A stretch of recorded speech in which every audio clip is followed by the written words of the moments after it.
आखिर किन वजहों से नाथूराम गोडसे ने की महात्मा गांधी की हत्या, इस खबर को जानते हैं विस्तार से। न्यूज 9 भारत के साथ गिरफ्तार होने के बाद गोडसे ने गांधी के पुत्र देवदास गांधी, राजमोहन गांधी के पिता को तब पहचान लिया था जब वे गोडसे से मिलने थाने पहुंचे थे। इस मुलाकात का जिक्र नाथूराम के भाई और सह अभियुक्त गोपाल गोडसे ने अपनी किताब गांधीवाद क्यों में किया है। गोपाल गोडसे को फांसी नहीं हुई, कैद की सजा हुई थी।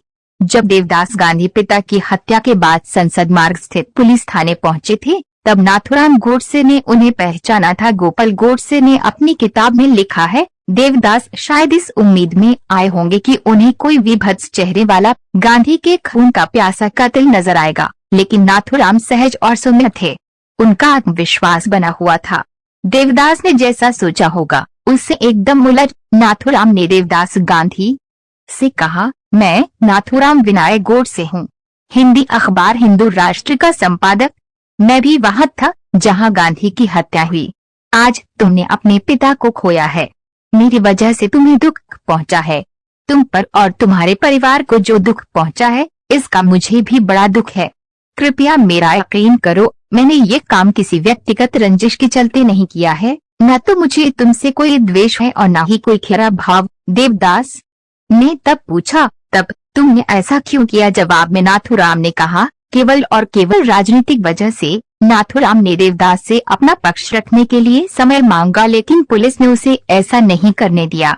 अदालत में नाथूराम ने अपना वक्तव्य रखा था, जिस पर अदालत ने पाबंदी लगा दी।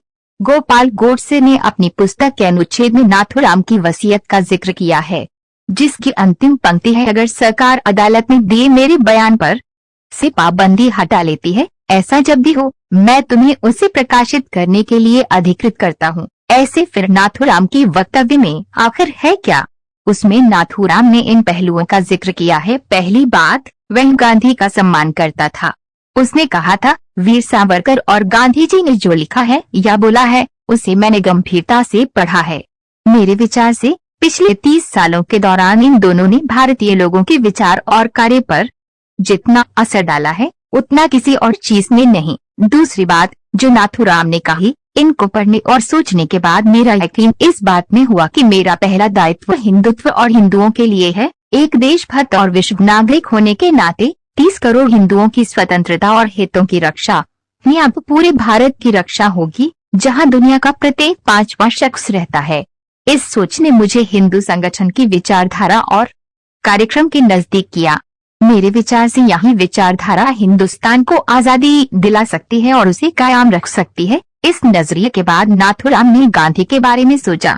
32 साल तक विचारों में उत्तेजना भरने वाले गांधी ने जब मुस्लिमों के पक्ष में अपना अंतिम उपवास रखा गया, तो मैं इस नतीजे पर पहुंच गया कि गांधी के अस्तित्व को तुरंत खत्म करना होगा। गांधी ने दक्षिण अफ्रीका में भारतीय समुदाय के लोगों को हक दिलाने की दिशा में शानदार काम किया था, लेकिन जब वे भारत आए तो उनकी मानसिकता कुछ इस तरह बन गई कि क्या सही है और क्या गलत, इसका फैसला लेने के लिए वे खुद को अंतिम जज मानने लगे। अगर देश को उनका नेतृत्व चाहिए तो ये उनकी अपराजयता को स्वीकार करने जैसा था। अगर देश उनके नेतृत्व को स्वीकार नहीं करता तो वे कांग्रेस से अलग राह पर चलने लगते। इस सोच ने नाथूराम को गांधी की हत्या करने के लिए उकसाया। नाथूराम ने भी कहा, इस सोच के साथ दो रास्ते नहीं हो सकते। या तो कांग्रेस को गांधी के लिए अपना रास्ता छोड़ना होता और गांधी की सारी सानक सोच, दर्शन और नजरिए को अपनाना होता, या फिर गांधी के बिना आगे बढ़ना होता। तीसरा आरोप ये था कि गांधी ने पाकिस्तान के निर्माण में मदद की। नाथूराम ने कहा, जब कांग्रेस के दिग्गज नेता गांधी की सहमति से देश के बंटवारे का फैसला कर रहे थे, उस देश का जिसे हम पूजते रहे हैं, मैं भीषण गुस्से से भर रहा था। व्यक्तिगत तौर पर किसी के प्रति मेरी कोई दुर्भावना नहीं है, लेकिन मैं कहना चाहता हूं कि मैं मौजूदा सरकार का सम्मान नहीं करता, क्योंकि उनकी नीतियां मुस्लिमों के पक्ष में थीं। लेकिन उसी वक्त मैं ये साफ देख रहा हूं कि ये नीतियां केवल गांधी की मौजूदगी के चलते थीं। नाथूराम के तर्कों के साथ समस्याएं थीं। मसलन उसकी सोच थी कि गांधी देश के बंटवारे के प्रति उत्साहित थे, जब इतिहास के मुताबिक मामला बिल्कुल उल्टा था। उन्होंने कहा कि कांग्रेस में गांधी तानाशाह थे, लेकिन उन्होंने ये भी कहा कि कांग्रेस के अंदर अपनी बात मनवाने के लिए गांधी को भूख हड़ताल करनी पड़ती थी। किसी तानाशाह को आदेश देने के सिवा कुछ करने की जरूरत क्यों होगी? नाथुराम ने गांधी की अंतिम भूख हड़ताल, जो उन्होंने पाकिस्तान को फंड जारी करने से भारत के इनकार करने पर की थी, पर सवाल उठाए, लेकिन ये उन्होंने तब किया जब भारत अपने ही वादे से पीछे हट रहा था। गांधी ने इस मौके पर देश को सही एवं उपयुक्त रास्ता दिखाया था। नाथुराम ने अदालत में जो भी कहा, तर्क के आधार पर उससे सहमत नहीं हुआ जा सकता। ये देवदास को दिए बयान से भी उलट है। केवल राजनीति के चलते उसने गांधी की हत्या नहीं की थी। वो गांधी की धर्मनिरपेक्ष विचारधारा से नफरत करता था। ये वास्तविक हिंदू धर्म भाव के बिल्कुल उलट था और राष्ट्रीय स्वयंसेवक संघ ने उसका ब्रेन वॉश किया था। वास्तविकता यही है कि गांधी का कोई भी रास्ता या तरीका ऐसा नहीं है जिस पर सवाल उठाए जा सके। यही वजह है कि दशकों बाद भी एक राजनेता के तौर पर उनकी वैश्विक साख कायम है। 1949 में गांधी के बारे में जॉर्ज ऑरवेल ने लिखा था, सौंदर्य बोध के लिहाज से कोई गांधी के प्रति वैमनस्य रख सकता है जैसा कि मैं महसूस कर रहा हूँ। कोई उनके महात्मा होने के दावे को भी खारिज कर सकता है। हालांकि महात्मा होने का दावा उन्होंने खुद कभी नहीं किया।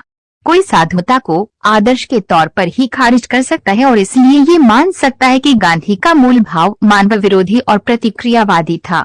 लेकिन एक राजनेता के तौर पर देखने पर और मौजूदा समय के दूसरे तमाम राजनेताओं से तुलना करने पर हम पाते हैं वे अपने पीछे कितना सुगंधित एहसास छोड़ कर गए हैं। 2022 में गांधी के बारे में आज भी यही सत्य है, जबकि नाथुराम गोडसे की शिकायतें समय की